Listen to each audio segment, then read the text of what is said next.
តើខ្ញុំត្រូវធ្វើដំណេកចំពោះព្រះយេស៊ូវដែលហៅថាព្រះគ្រីស្ទភាសាខ្មែរលេខកូដ63:11:24 តើខ្ញុំត្រូវធ្វើដំណេកចំពោះព្រះយេស៊ូវដែលហៅថាព្រះគ្រីស្ទដោយបងប្រុស William Marion Branham ខ្ញុំផ្ទាល់បានធ្វើការផ្ទៀងផ្ទាត់យ៉ាងហ្មត់ចត់នៅកំណែជាភាសាអង់គ្លេសរបស់ Macy Hope ហើយបានរកឃើញថាមានអត្ថបទអธิบายនៅខ្វះខាតនិងមានភាពផ្ទុយគ្នាជាច្រើនដែលបង្កឲ្យមានការភាន់ច្រឡំនិងការឆ្លោះប្រកែកគ្នាក្នុងចំណោមអ្នកជឿនៅជុំវិញពិភពលោកតាមរយៈមនុស្សដែលមានបំណងល្អប៉ុន្តែត្រូវបានគេនាំឲ្យដើរផ្លូវខុសខ្ញុំបានរកឃើញថាអ្នកបកប្រែរបស់ Macy Hope នៅក្នុងកម្មវិធី app របស់ពួកគេហាក់ដូចជាគ្មានភាពអៀនខ្មាសក្នុងការធ្វើឲ្យហោរានិយាយនៅអ្វីដែលលោកមិនបាននិយាយឡើយដែលក្នុងនោះ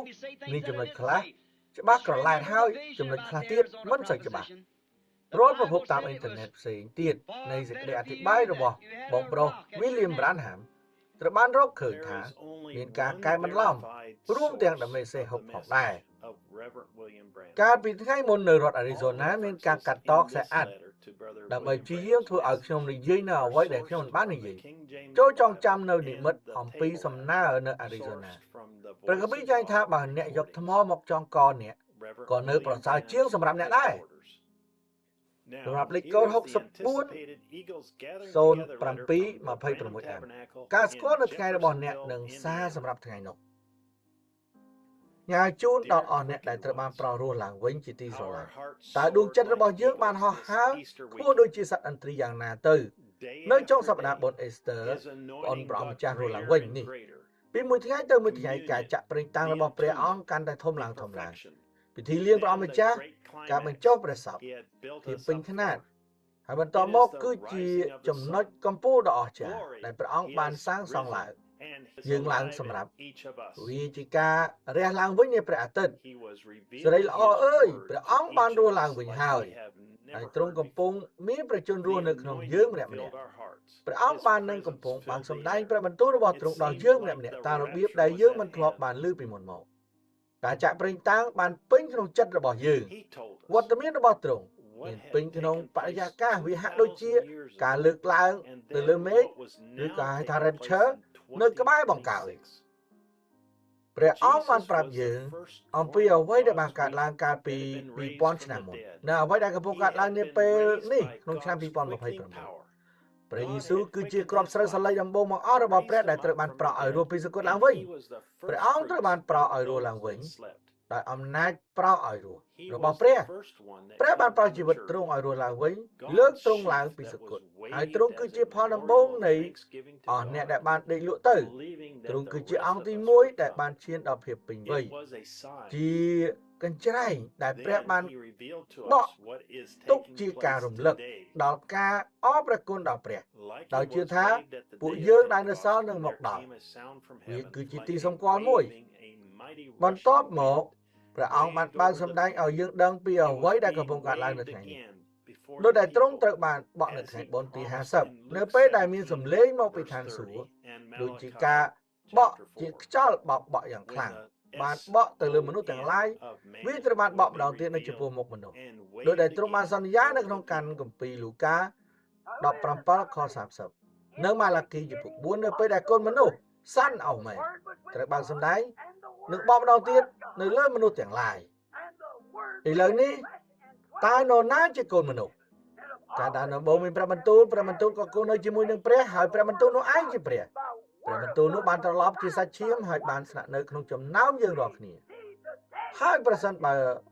រាល់ការបង្រៀនដែលយើងមាននិងការបញ្ជាក់ពីព្រះបន្ទូលរបស់ព្រះតាមរយៈព្រះបន្ទូលតាមរយៈទីសម្គាល់តាមរយៈការអស្ចារ្យ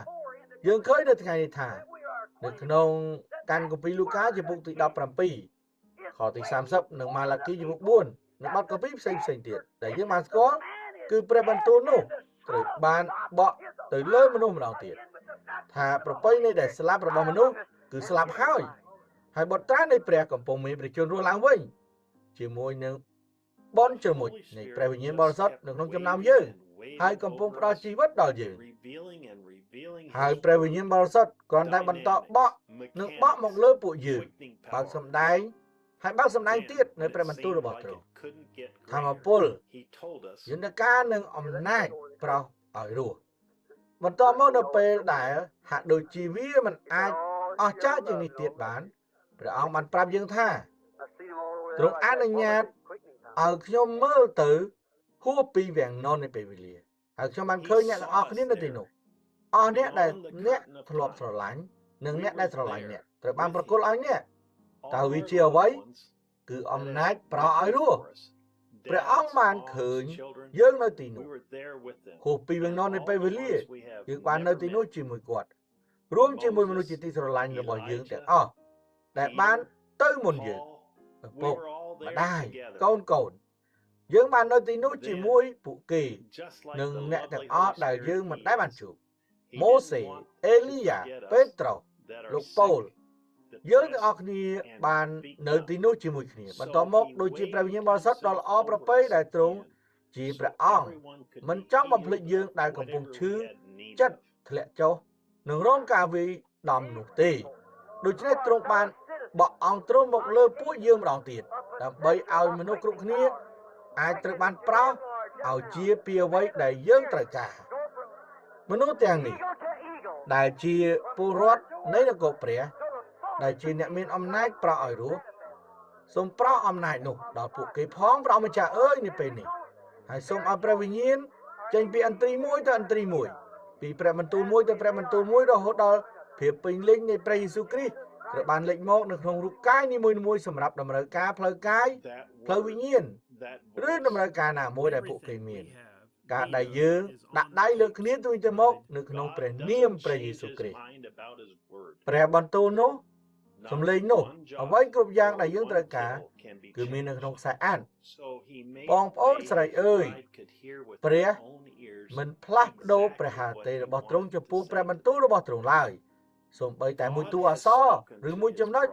ក៏មិនអាចផ្លាស់ប្ដូរបានដែរដូច្នេះទ្រង់បានរៀបចំផ្លូវមួយដើម្បីឲ្យបងប្អូនប្រុសស្រីដែលជាកូនក្រមុំរបស់ទ្រង់អាចលឺដោយត្រចៀកផ្ទាល់ខ្លួននៅអ្វីដែលទ្រង់ចង់មានបន្ទូលទៅកាន់ពួកយើងយ៉ាងច្បាស់លាស់ព្រះបានមានបន្ទូលទៅកាន់កូនក្រមុំរបស់ទ្រង់និងបានបើកសម្ដែងអ្វីៗគ្រប់យ៉ាងវាត្រូវបានកត់ត្រាទុកបងប្អូនកូនក្រមុំត្រូវតែមកឯកូនកំឡោះនោះគឺជាផ្លូវដ៏ល្អឥតខ្ចោះដែលព្រះបានផ្ដល់ឲ្យសម្រាប់ថ្ងៃនេះ